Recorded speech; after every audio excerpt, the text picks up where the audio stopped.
오늘 우리에게 주시는 하나님의 말씀은 열왕기하 5장 15절에서 27절까지의 말씀입니다. 제가 봉독하겠습니다.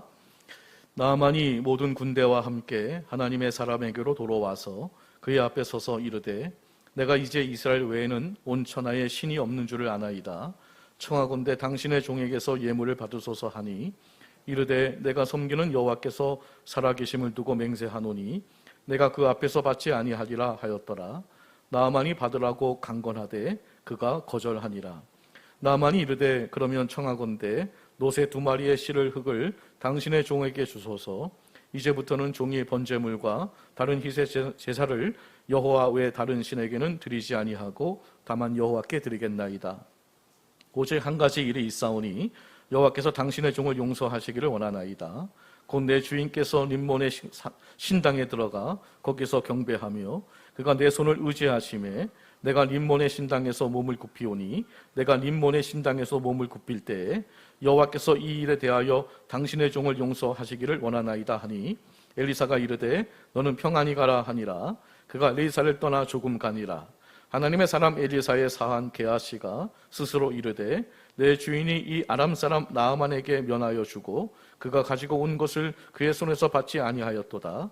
여호와께서 살아계심을 두고 맹세하노니 내가 그를 쫓아가서 무엇이든지 그에게서 받으리라 하고 나아만의 뒤를 쫓아가니 나아만이 자기 뒤에 달려옴을 보고 수레에서 내려 맞이하여 이르되 평안이냐 하니 그가 이르되 평안하나이다. 우리 주인께서 나를 보내시며 말씀하시기를 지금 선지자의 제자 중에 2 청년이 예루살렘 산지에서부터 내게로 왔으니 청하건대 당신은 그들에게 은 1달란트와 옷 2벌을 주라 하시더이다. 나아만이 이르되 바라건대 2달란트를 받으라 하고 그를 강건하여 은 2달란트를 2 전대에 넣어 매고 옷 2벌을 아울러 2 사환에게 지우매 그들이 게하시 앞에서 지고 가니라. 언덕에 이르러서는 게하시가 그 물건을 2 사환의 손에서 받아 집에 감추고 그들을 보내 가게 한 후 들어가 그의 주인 앞에 서니 엘리사가 이르되 게하시야 내가 어디서 오느냐 하니 대답하되 당신의 종이 아무데도 가지 아니하였나이다 하니라. 엘리사가 이르되 한 사람이 수레에서 내려 너를 맞이할 때에 내 마음이 함께 가지 아니하였느냐. 지금이 어찌 은을 받으며 옷을 받으며 감람원이나 포도원이나 양이나 소나 남종이나 여종을 받을 때이냐. 그러므로 나아만의 나병이 내게 들어 내 자손에게 미쳐 영원토록 이르리라 하니 게하시가 그 앞에서 물러나오매 나병이 발하여 눈같이 되었더라. 아멘. 버리면 행복해집니다 라는 제목으로 하나님 말씀 증거하도록 이렇게 하겠습니다. 노인정에서 이렇게 좀 도우미를 하시는 분이 있었는데요. 그 노인정에 계신 그 노인분들이 이 귀가 다 어둡잖아요. 근데 대화하는 내용을 좀 들어보니까 너무 참 재밌다는 거예요. 왜냐하면 서로 잘못 알아들었는데 이 대화가 잘 되더라는 거예요. 참 희한하지 않습니까?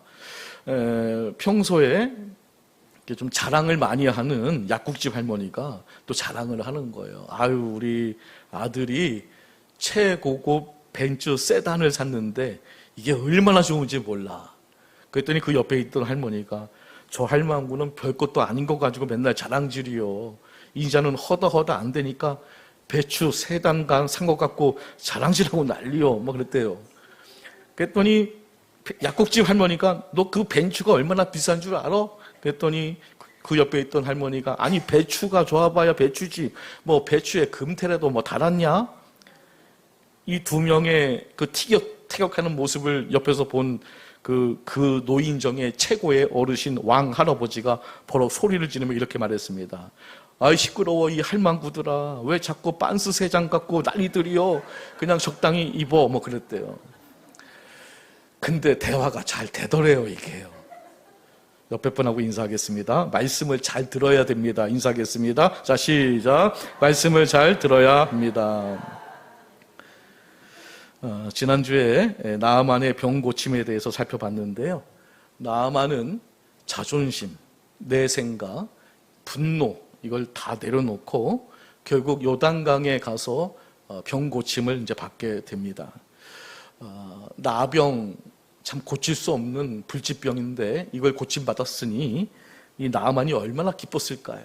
너무나 기쁘고 너무나 감사한 마음을 가지고 엘리사에게 가서 이제 예물을 이제 드리게 되는데 이 엘리사가 거절을 합니다.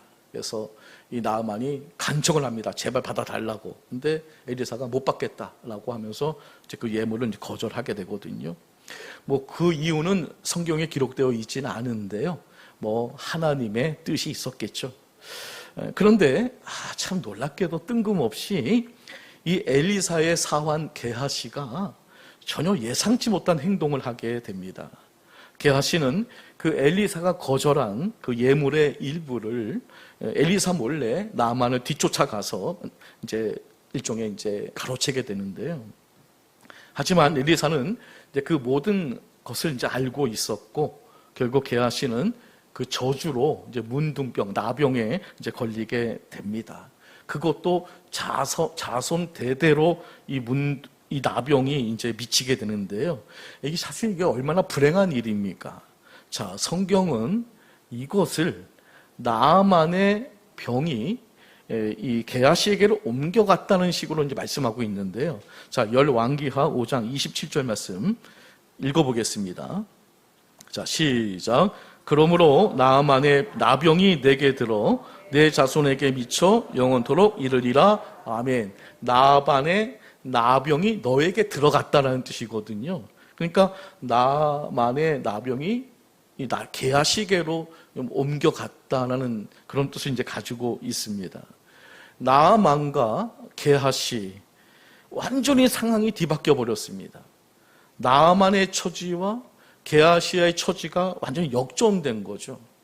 나아만은 그 나병이 나았는데 게하시는 오히려 그 나병을 얻은 겁니다.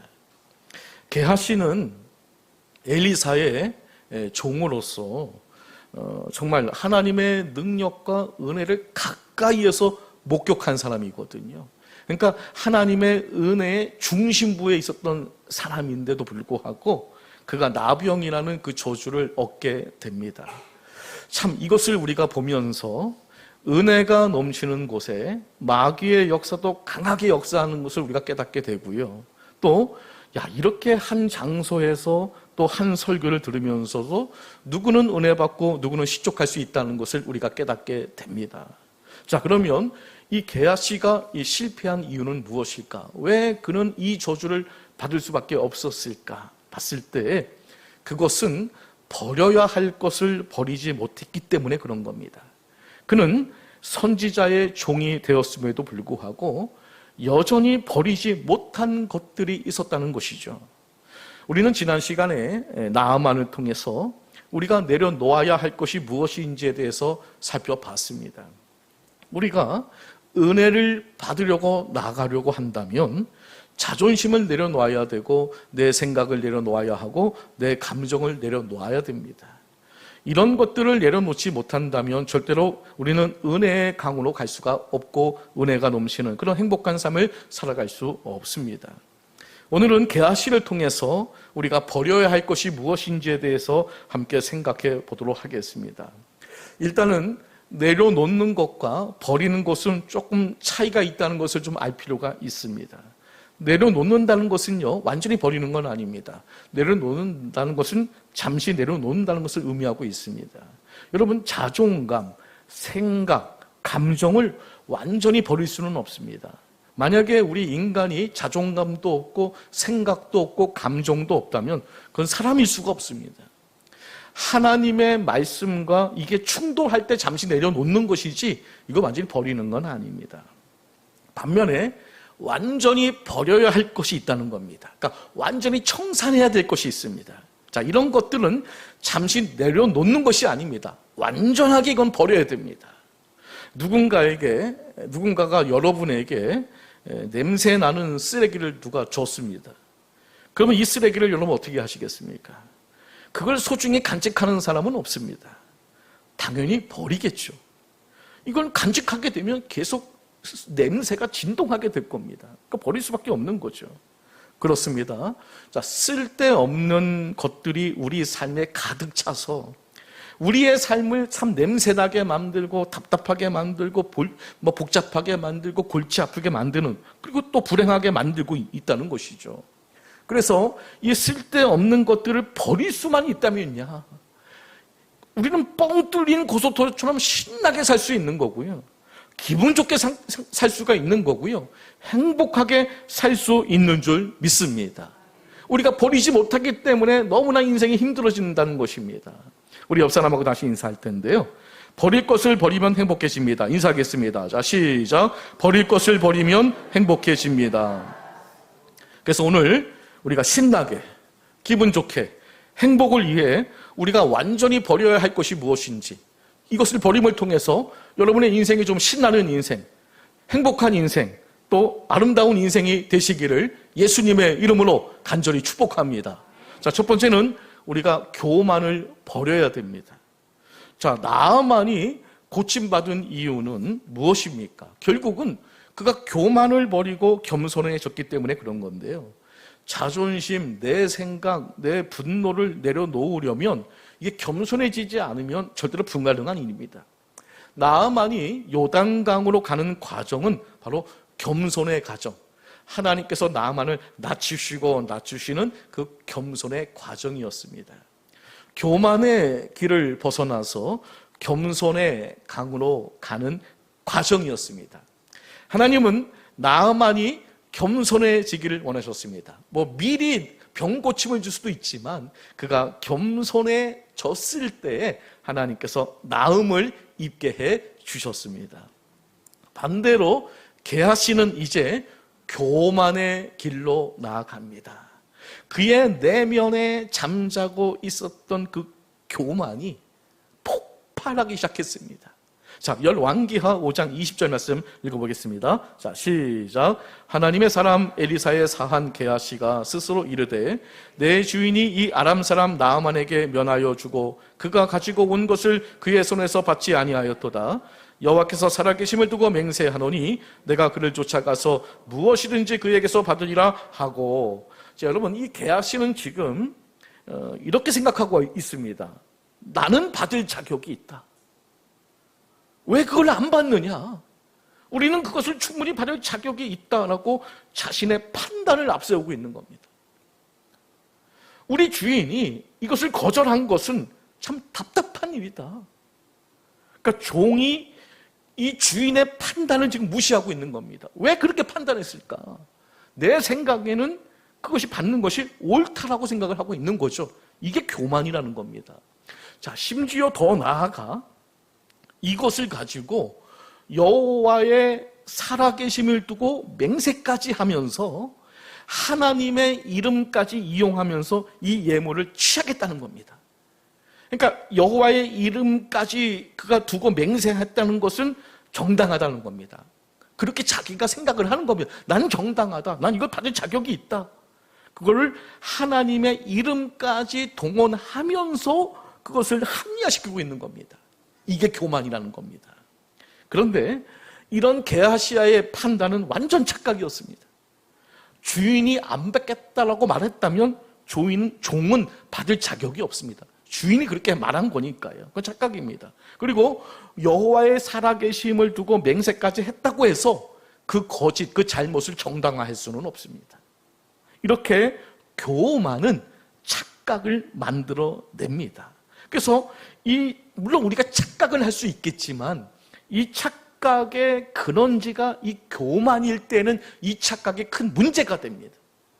게하시는 이제 이때부터 불행해지기 시작하는데요. 이전까지 게하시가 얼마나 행복했습니까? 엘리사 옆에서 그 하나님의 놀라운 능력을 보고 하나님의 은혜를 맛보며 살았던 이 게하시가 교만해지자 그때부터 불행해지기 시작하는 겁니다. 에덴 동산에서도 마찬가지인데요. 에덴 동산이 얼마나 행복했습니까? 하지만 교만에서부터 이 에덴 동산이 불행해지기 시작하지 않았습니까? 근데 사람들은요, 이 교만의 치명성과 심각성에 대해서 별로 깊이 생각하지 않는 것 같아요. 하지만 우리가 성경을 보게 되면 이 교만이 굉장히 치명적이고 심각한 병이다라고 말씀하고 있는데요. 많이 있지만 세 가지로 좀 압축을 해보게 되면 일단 교만은 하나님과 원수가 되게 한다는 거예요. 무서운 거 아니겠습니까? 여러분, 하나님과 원수가 되면요, 길이 없어요. 뭐 사람과 원수지면 그냥 안 만나고 살면 됩니다. 근데 하나님과 원수 관계가 되면요, 이거 모든 걸 다 잃어버려요. 그리고 교만해지면요, 사람과의 관계가 다 파괴돼요. 교만한 사람은요, 자기 자랑하기에 급급해요. 그래서 늘 자기 자신을 앞세우잖아요. 이런 사람을 좋아할 수가 있겠습니까? 결국 사람과의 관계가 다 파괴되어 버리는 거예요. 그 교만은 버림받는 지름길이라는 거예요. 그리고 세 번째로, 교만은요, 패망의 선두예요. 교만은 우리 인생을 망하게 만든다는 거예요. 잠언서 18장 12절 말씀 읽어보겠습니다. 자, 시작. 사람의 마음의 교만은 멸망의 선봉이요 겸손은 존귀의 길잡이니라. 아멘. 그러니까 이렇게 교만은 무서워요. 교만은요, 절대로 혼자 다니지 않아요. 교만은 항상 주변에 나쁜 것들을 다 끌고 들어와요. 가득 담아서 들어옵니다. 그러므로 이와 같이 교만은 해가 될 뿐이니 훌훌 털어 버려야 할 줄 믿습니다. 그것도 빨리 버려야 할 줄 믿습니다. 이건 지체하면 지체할수록 피해가 볼 것은 이거 자명한 사실입니다. 교만을 버리면 오히려 은혜를 받습니다. 망하지 않습니다. 행복해집니다. 교만의 길을 벗어나 겸손하게 은혜의 강으로 나아가시기를 예수님의 이름으로 간절히 축복합니다. 두 번째로 우리가 버려야 될 것은요, 탐심을 버려야 돼요. 탐심을 완전히 버려야 돼요. 자, 20절 말씀 다시 한번 읽어보겠습니다. 자, 시작. 하나님의 사람 엘리사의 사한 게하시가 스스로 이르되 내 주인이 이 아람 사람 나아만에게 면하여 주고 그가 가지고 온 것을 그의 손에서 받지 아니하였도다. 여호와께서 살아계심을 두고 맹세하노니 내가 그것을 쫓아가서 무엇이든지 그에게서 받으리라 하고. 아멘. 여기 빨간 글씨 무엇이든지, 이게 무서운 말입니다. 굉장히 무서운 말이에요. 돈이 되는 일이라면 무엇이든 하겠다. 내가 무엇이든지 내가 그걸 가지고 오겠다. 지금 게하시아의 마음에는 탐심이 부릿뜨 일어나고 있어요. 그 돈에 미쳐가지고요, 지금 뭐 눈에 보이는 게 없어요. 오로지 무엇이든 나는 취하겠다. 그러니까 탐심이란 절제되지 않은 소유욕이라고 말할 수가 있는 겁니다.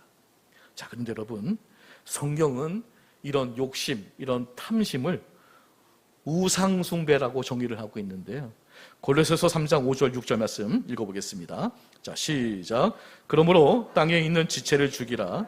곧 음란과 부전과 사욕과 악한 정욕과 탐심이니 탐심은 우상숭배니라. 이것들로 말미암아 하나님의 진노가 임하느니라. 아멘. 탐심은 곧 우상숭배. 여기서 하나님의 진노가 임한다라고 말씀하고 있습니다. 우리는 성경에서 우상숭배가 얼마나 하나님께서 싫어하시는 심각한 죄인지를 우리는 잘 알고 있습니다. 그러므로 탐심은 우상숭배이니 반드시 버려야 할 줄 믿습니다. 우리가 성경을 보게 되면 욕심 때문에 비참한 인생을 살았던 사람들의 이야기가 많이 기록이 되어 있더라고요. 일단 여러분, 모든 게 풍족했던 그리고 행복했던 이 에덴 동산에 살면서 얼마나 풍족했습니까? 동산 각종 나무의 열매를 다 먹어라. 근데 딱 한 개만 먹지 말아라.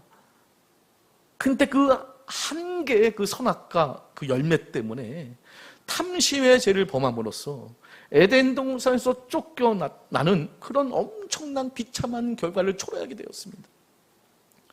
여리고성을 정벌할 때 그 여리고성에 있는 그 모든 물건은 다 하나님의 것이니까 건들지 말아라고 했음에도 불구하고 아간이라는 사람이 옷 한 벌과 금덩이 하나와 은 몇 덩이를 탐하여 그걸 취했다가 돌에 맞아 죽었습니다. 은 한 덩이와 옷 두 벌에 눈이 어두워진 그 선지자 엘리사를 속이고 문둥병을 얻은 선지자 후보생 게하시, 자손 대대로 문둥병을 바라게 되었습니다. 은 30냥 때문에 예수님을 판 가룟 유다, 예수님께서 말씀하시기를 너는 차라리 태어나지 않았으면 좋았을 것을. 이처럼 탐심은 우리를 불행하게 만듭니다.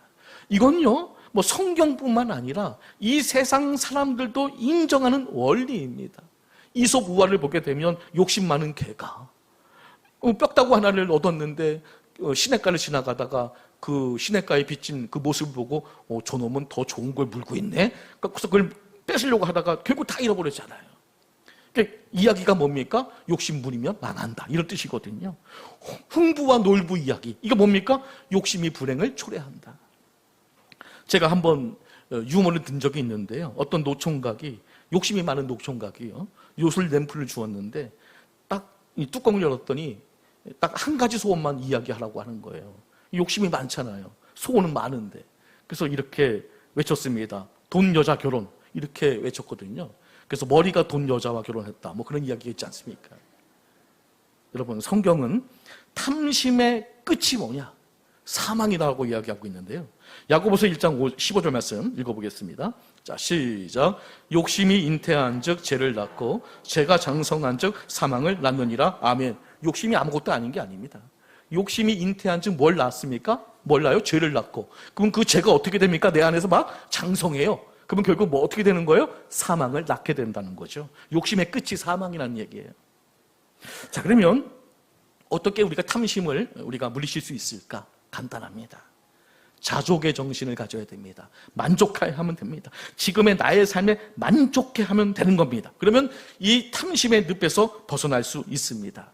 바울은 디모데전서 6장 7절 8절 말씀에서 이렇게 말씀하고 있는데요. 함께 한번 읽어보겠습니다. 자, 시작. 우리가 세상에 아무것도 가지고 온 것이 없음에 또한 아무것도 가지고 가지 못하리니 우리가 먹을 것과 입을 것이 있은즉 족한 줄로 알 것이니라. 아멘. 이게 여러분 유명한 구절이잖아요. 우리는 빈몸으로 왔다가 빈몸으로 간다는 이야기거든요. 근데 우리는 너무 욕심이 많아요. 동물의 왕국 보게 되면요, 그 사자가 배가 부르면 사냥을 할까요? 안 할까요? 안 하더라고요.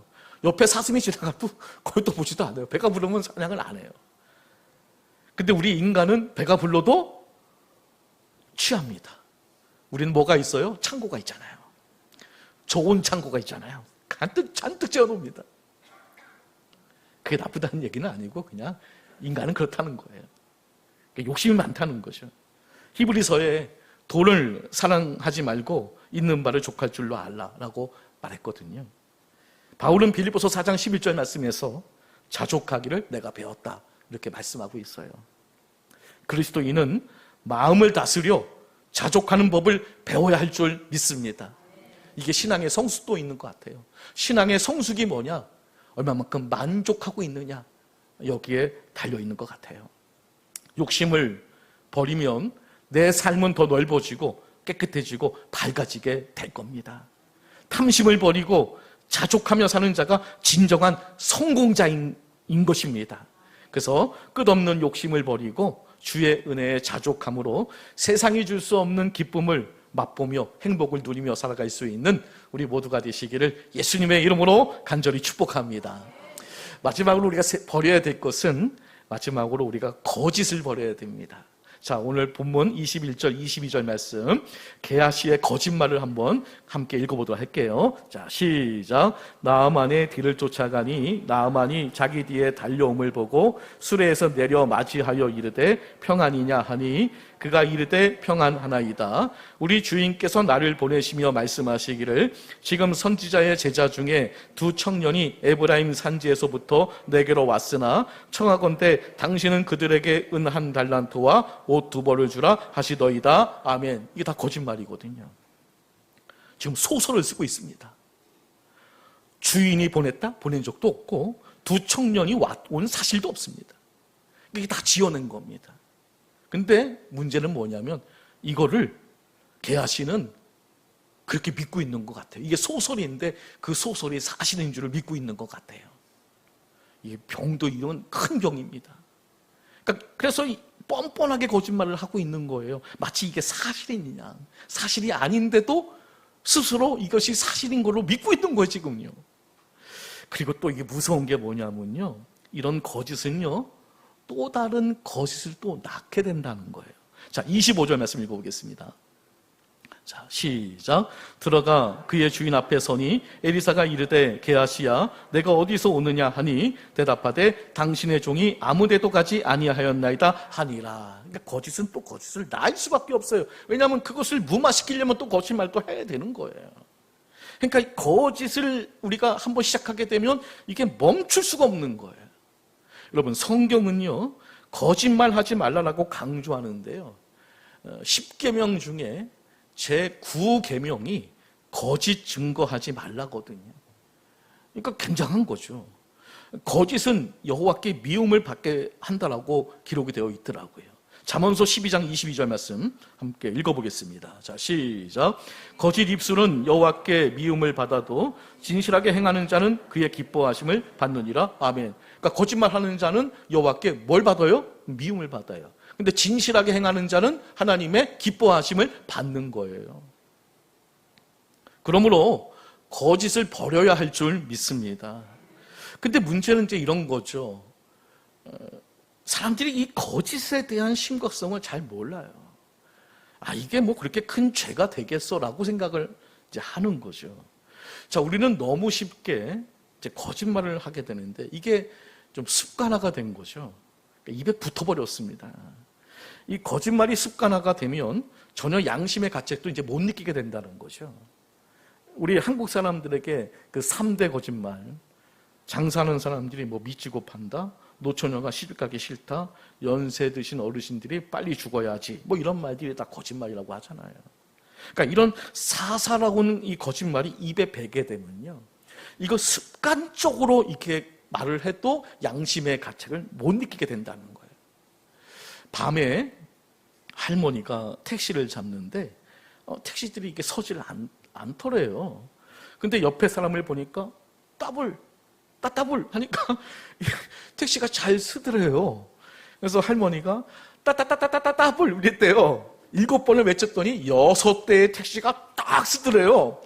그래갖고서 그 중에 제일 마음에 드는 택시를 딱 골라가지고서 탔죠. 할머니 집 앞에 내렸는데 요금이 이제 5,000원이 나왔어요. 할머니가 여기 있으다 하고 5,000원을 줬더니 택시 기사가 할머니 아까 따따따따따블이라고 했잖아요.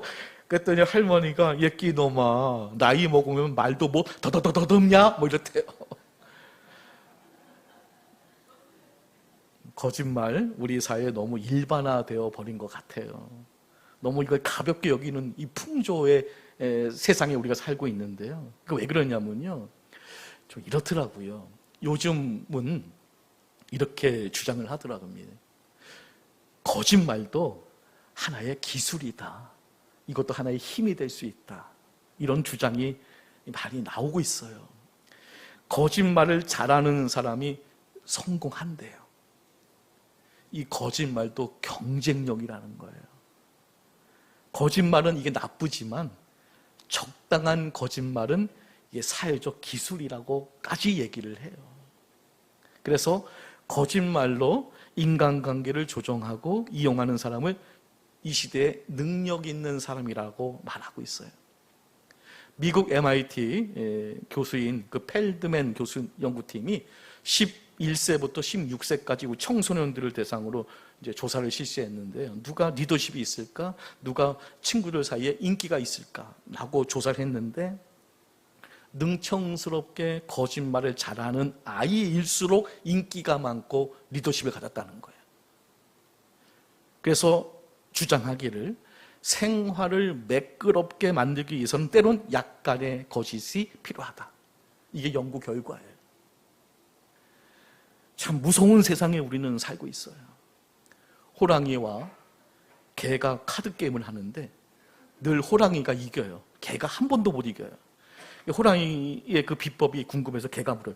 호랑이야, 너는 어떻게 항상 이기니? 그랬더니 호랑이가 대답을 합니다. 그거 별거 아니야.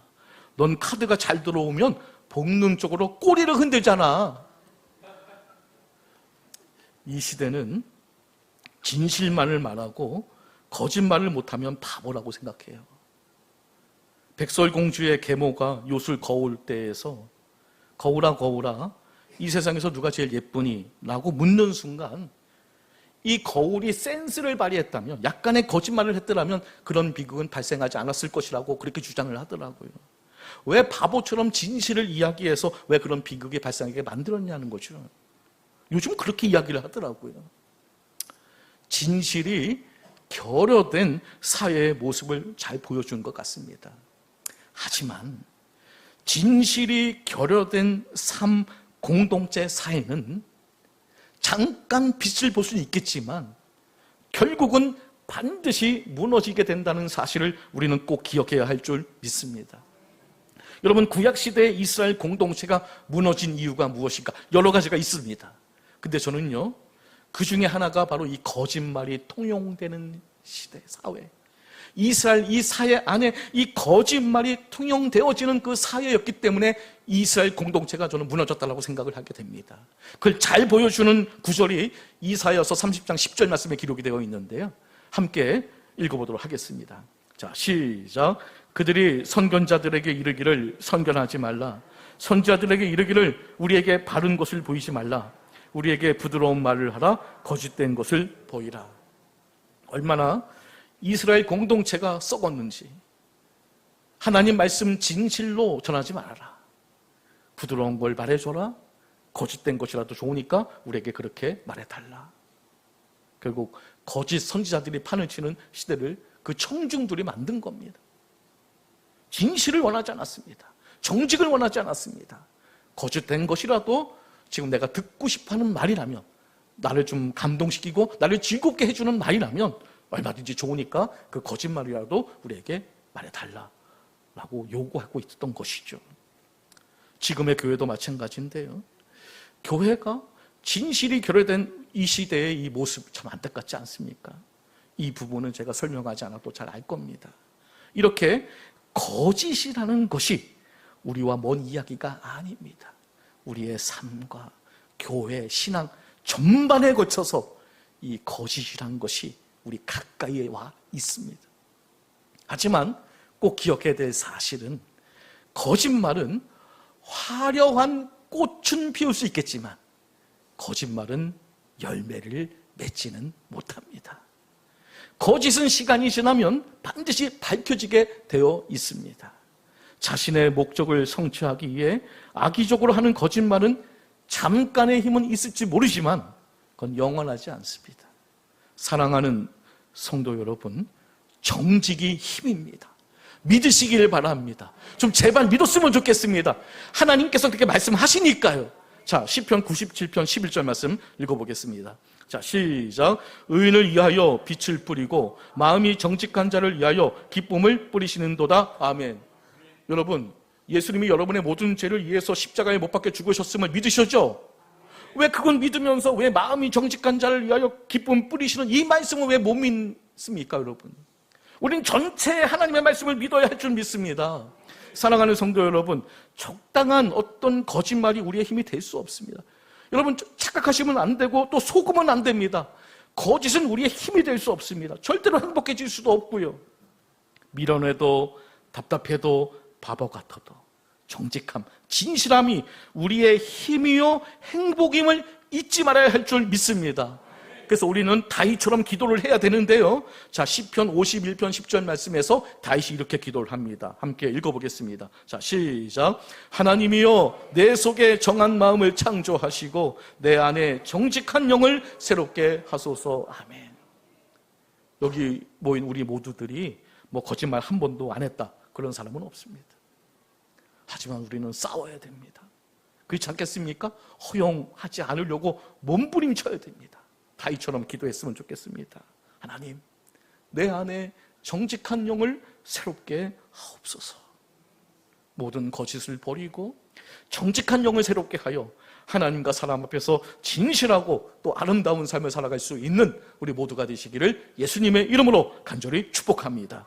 말씀을 정리하겠습니다. 사람들은요, 뭐 이렇게 버리는 것을 안 좋아해요. 뭐 무조건 버리면 무조건 다 싫어해요. 그게 나쁜 건데도 일단은 아이고 왜 버려? 안 버리려고 해요.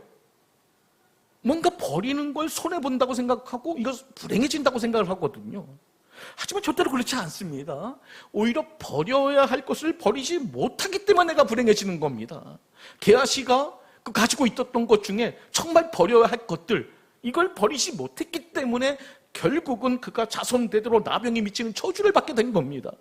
그러므로 버려야 할 것은 버려야 할 줄 믿습니다. 믿음의 사람은 버릴 줄 아는 사람입니다. 믿음이 뭡니까? 버릴 것을 버릴 줄 아는 사람이 믿음의 사람인 겁니다. 아브라함을 보게 될 때 그가 뭘 버렸습니까? 본토 친척 아버지의 집을 떠났습니다. 버린 거죠. 고향을 등진 겁니다. 버린 겁니다. 에리소가 뭘 버렸습니까? 소를 버렸습니다. 12결의의 소를 몰다가 밭가는 걸 중단시키고 자기의 소 한 결의를 취해가지고서 그 소를 기구를 분살라서 그 소를 잡아갖고 백성들에게 주어 먹게 했습니다. 완전 다 처분해버렸습니다. 베드로는 뭘 버렸습니까? 배와 그물을 버렸습니다. 베드로가요, 나중에 예수님께 물어요. 보소서, 우리가 모든 것을 버리고 주를 따라오사온데 그런즉 우리가 무엇을 얻으리까? 주님께서 버리라고 한 거 다 버렸습니다. 모든 것을 버렸습니다. 주님, 그러면 우리가 뭘 얻게 됩니까? 주님께서 친절하게 대답을 해주셨습니다. 다음 9절 마태복음 19장 28절 말씀 함께 우리 큰 소리 읽어보겠습니다. 자, 시작. 내가 진실로 너희에게 이르노니 세상이 새롭게 되어 인자가 자기 영광의 보좌에 앉을 때 나를 따르는 너희도 12보좌에 앉아 이스라엘 12지파를 심판하리라. 아멘. 버리면 손해가 아닙니다. 특히 주를 위해 버리는 건 있는 것이 아닙니다. 더 큰 것을 얻게 되는 줄 믿습니다. 영원한 상급을 얻게 되는 줄 믿습니다. 우리 안에 있는 교만, 탐심, 거짓, 냄새 나는 겁니다. 있으면 내 인생에 악취를 풍깁니다. 그러므로 겸손과 자족과 정직으로 더 큰 은혜와 참된 행복을 누리는 성도님들이 되시기를 예수님의 이름으로 간절히 축원합니다. 이 시간 우리 기도하겠습니다. 사랑과 은혜가 풍성하신 하나님 아버지, 오늘 말씀을 통하여 우리 안에 버려야 할 것들이 무엇인지 깨닫게 하시니 감사를 드립니다. 게하시처럼 교만과 탐심과 거짓을 품고 살아가지 않게 하시고 성령의 능력으로 모든 악한 것들을 깨끗이 버리게 하여 주시옵소서. 교만을 버리고 겸손하게 하시며 탐심을 버리고 주신 것에 감사하며 자족하게 하시고 거짓을 버리고 정직하고 진실한 영으로 살아가게 하옵소서. 버리면 빼앗기는 것이 아니라 오히려 주님께서 더 좋은 것으로 채워주심을 믿게 하시며 날마다 마음을 깨끗이 비워 성령과 은혜로 충만하게 하옵소서. 예수님의 이름으로 간절히 기도드립니다. 아멘.